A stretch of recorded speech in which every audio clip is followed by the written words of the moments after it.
Hello everyone, welcome back again. आज हम discuss करेंगे कि एलिमिनेशन रिएक्शंस क्या होती हैं और इसके कौन कौन से टाइप्स होते हैं। तो फर्स्ट ऑफ ऑल, ये जो एलिमिनेशन रिएक्शन होती है इनको ई से रिप्रेजेंट किया जाता है, जैसे कि आप देख सकते हैं। अब हम बात करते हैं कि एलिमिनेशन रिएक्शन में होता क्या है।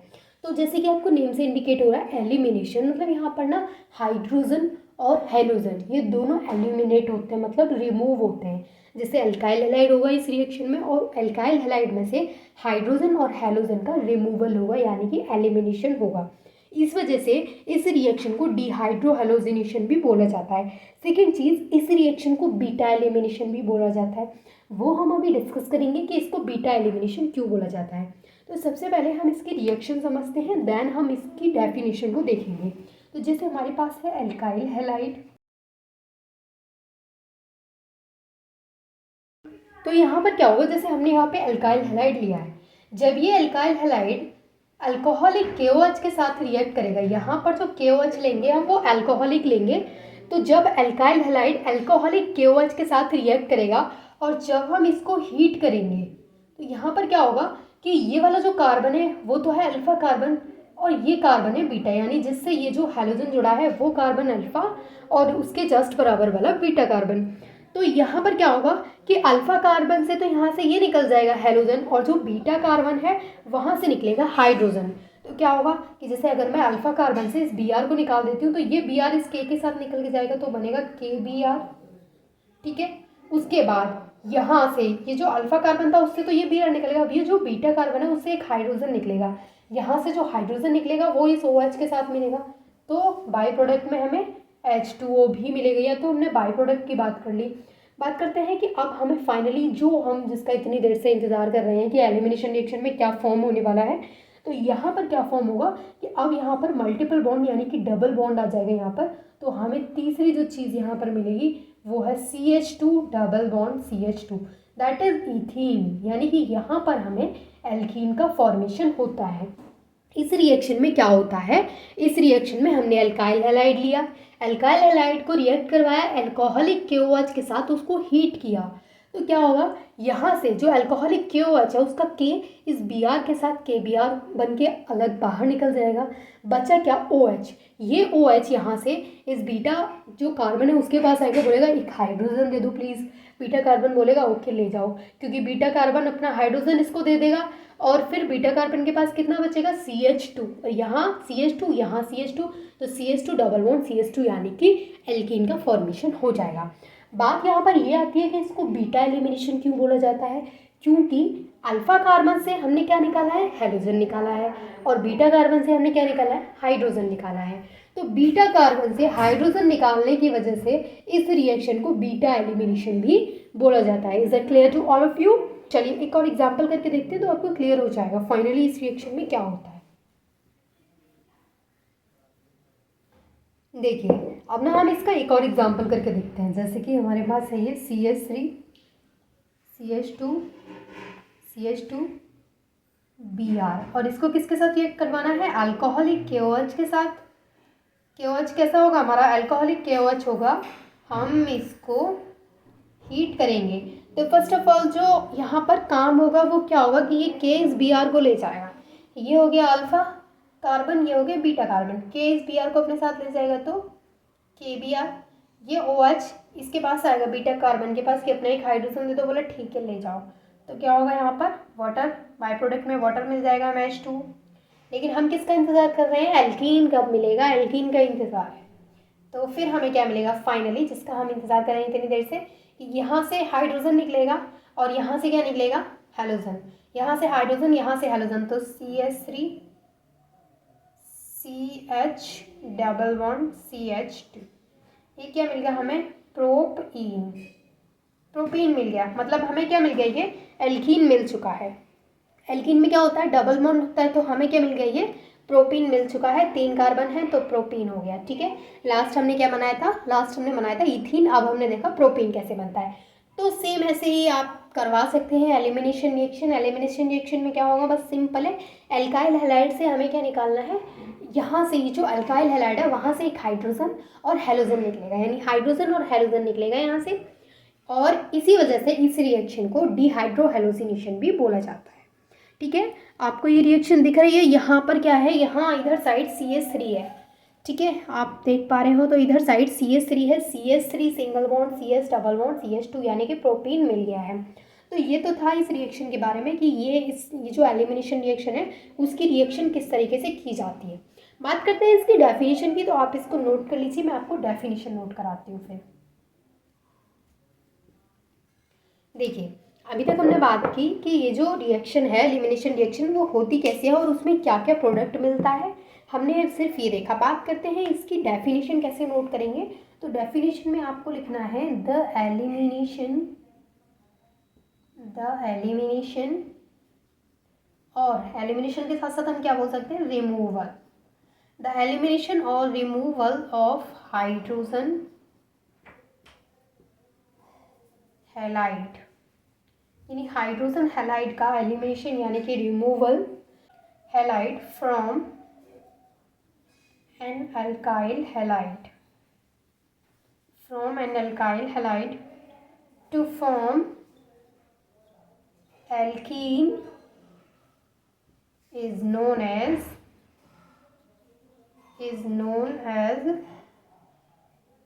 elimination और dehydrohallucination।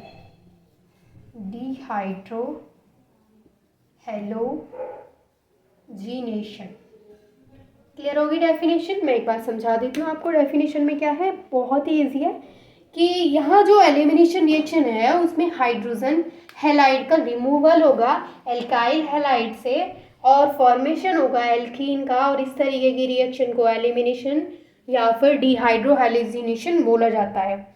और एक और पॉइंट आपको इसमें नोट करना है कि it is also known as beta elimination, इसको बीटा एलिमिनेशन भी बोला जाता है क्योंकि बीटा कार्बन से हाइड्रोजन रिमूव हो रहा है। तो नोट कीजिए, it is also known as beta elimination. चलिए अब हम बात करते हैं इसके टाइप्स की, तो आप इसको नोट कर लीजिए। अब हम बात करेंगे इसके टाइप्स की, यानी कि types of elimination reactions. Elimination reaction के ना 2 टाइप्स होते हैं। these reactions are of 2 types, यानी जो हमारी एलिमिनेशन रिएक्शंस हैं वो 2 टाइप्स की होती हैं। First one is E1 that is unimolecular and the second one is E2 biomolecular. तो फर्स्ट होती है E1 यूनिमॉलिक्यूलर एंड सेकेंड होती है E2 बायोमॉलिक्यूलर। डिटेल में डिस्कस करेंगे दोनों को, don't worry about that. E1 क्या होती है, E2 क्या होती है, हम इनको डिटेल में डिस्कस करेंगे। फर्स्ट ऑफ ऑल समझिए कि elimination reaction, these reactions are of 2 types, E1 and E2। E1 को यूनिमॉलिक्यूलर बोला जाता है और E2 को बायोमॉलिक्यूलर बोला जाता है। क्लियर है। बात करते हैं E1 एलिमिनेशन रिएक्शन की, यानी E1 को अब हम डिटेल में समझते हैं, देन हम समझेंगे E2 को। तो आप इनको नोट कीजिए, देन E1 यूनिमॉलिक्यूलर रिएक्शन डालिए, उसको डिटेल में स्टडी करेंगे। तो हमें कौन सी समझनी है, हमें समझनी है E1 यानी कि यूनिमॉलिक्यूलर। ठीक है, देखिए इस रिएक्शन में क्या होता है, यहाँ पर क्या होता है कि जैसे हमने यहाँ पर लिया अल्काइल हैलाइड, जैसे हमने लिया ये अल्काइल हैलाइड CH3 और यहाँ पर जुड़ा है हमारा ये हैलोजन, ठीक है, और हम यहाँ पर लेंगे C2H5OH। तो फर्स्ट स्टेप में क्या होगा, यहाँ पर फर्स्ट स्टेप में यहाँ से ये जो हैलोजन है वो निकल जाएगा, यानी सबसे पहले यहाँ से हैलोजन निकलेगा और हैलोजन निकलेगा तो यहाँ ये जो कार्बन है उस पर क्या आ जाएगा, पॉजिटिव चार्ज आ जाएगा। जब ये हैलोजन यहाँ से निकल जाएगा तो इस कार्बन पे क्या आ जाएगा, पॉजिटिव चार्ज आ जाएगा। तो ये हमारे पास इस तरीके का बन जाएगा, कार्बन के ऊपर पॉजिटिव चार्ज और ये CH3। अब ये जो कार्बन था हमारा ये अल्फ़ा कार्बन था और ये बीटा कार्बन, ये अल्फ़ा ये बीटा कार्बन। तो क्या होगा कि यहाँ पर क्या फर्स्ट स्टेप में क्या होगा, यहाँ पर एक कार्बोकेटाइन बन गया। सबसे पहले यहाँ पर कार्बोकेटाइन बन जाएगा, ये बन गया यहाँ पर कार्बोकेटाइन। यहाँ से जब हैलोजन निकला तो इसके ऊपर क्या आ गया, पॉजिटिव चार्ज, तो बन गया यहाँ पर कार्बोकेटाइन अल्फा बीटा। आपको पता ही है कैसे पता करते हैं, मैंने अभी आपको बताया था। अब क्या होगा यहाँ पर, ये जो कार्बोकेटाइन बना है, अब क्या होगा कि नेक्स्ट स्टेप में देखिए, नेक्स्ट स्टेप में क्या होगा, ये CH3 से एक हाइड्रोजन बाहर निकलेगा, तो वो हाइड्रोजन अपना बॉन्ड इस CH के पास में ट्रांसफ़र कर जाएगा। देखिए कैसे होगा, जैसे RCH और उसके ऊपर पॉजिटिव चार्ज है और सिंगल बॉन्ड CH3 था, तो हम CH2 करके एक हाइड्रोजन को बॉन्ड बना करके नोट कर देंगे। अब ये क्या होगा, ये जो हाइड्रोजन है वो यहाँ से बाहर निकल जाएगा, ये वाला हाइड्रोजन, और ये जो बॉन्ड है वो यहाँ ट्रांसफ़र हो जाएगा। तो हम ये चीज़ आपको याद रखनी है कि यहाँ पर ना हम वीक बेस लेंगे, वीक बेस लेंगे, ठीक है। तो हम यहाँ पर वीक बेस लेंगे, हीट करेंगे तो क्या होगा, जैसे RCH डबल बॉन्ड CH2, यानी इसका जो पॉजिटिव चार्ज था वो ख़त्म हो गया जब ये इधर ट्रांसफ़र हो गया। तो इस तरीके की जो रिएक्शन होती है उसको बोला जाता है इवन यूनिमॉलिक्यूलर रिएक्शन। तो आप इसको नोट कीजिए। देखिए यहाँ पे याद के रखना कि यहाँ पर ना कार्बोकेटाइन का फॉर्मेशन होता है। सेकंड जो हम डिस्कस करेंगे उसमें कोई कार्बोकेटाइन का फॉर्मेशन नहीं होगा, वो अभी हम डिस्कस करते हैं। आप इसको नोट कर लीजिए, आपने इसको नोट कर लिया होगा। देखिए सेकंड जो हम डिस्कस करेंगे वो है E2 रिएक्शन मैकेनिज्म, यानी E2 को डिस्कस करेंगे। E2 जो कि बायो मॉलिक्यूलर,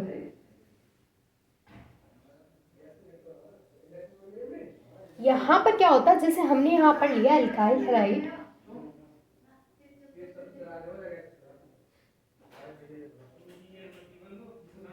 मैं इसके एक हाइड्रोजन को ऊपर ऐसे लिख दूँ तो कोई प्रॉब्लम नहीं है ना। मैंने यहाँ पे CH3 लिखा था पहले, अब CH2 लिख दिया, उसके एक हाइड्रोजन को इस तरीके से ऊपर लिख दिया है। अब क्या होगा, जैसे यहाँ पर हमने ये ले रखा है, अब क्या होगा, हम यहाँ पर ना वीक बेस नहीं लेंगे। जो हमारी E2 रिएक्शन है उसमें वीक बेस नहीं लेंगे, यहाँ पर स्ट्रॉन्ग बेस लिया जाएगा।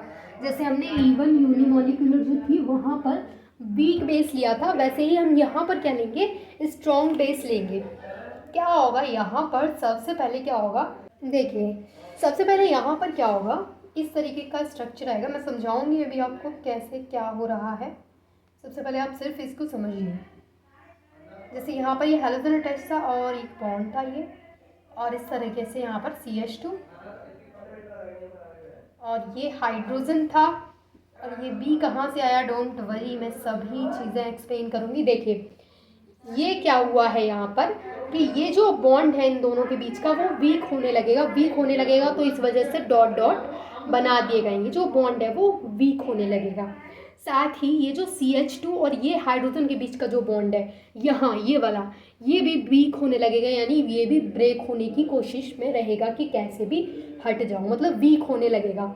अब ये जो स्ट्रॉन्ग बेस है वो इस हाइड्रोजन से जुड़ने लगेगा, यानी जो बेस है यहाँ पर B से ना बेस को दिखा जा रहा है, वो बेस इस हाइड्रोजन के साथ जुड़ने लगेगा।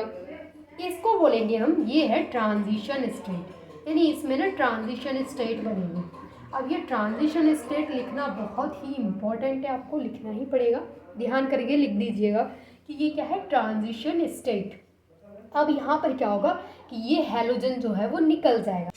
अब देखिए यहाँ से ये तो निकल गया, जो हैलोजन है वो निकल गया। अब यहाँ से ये जो बेस इसके साथ जुड़ा था वो भी निकल गया। अब क्या बचा, ये बचा हमारे पास।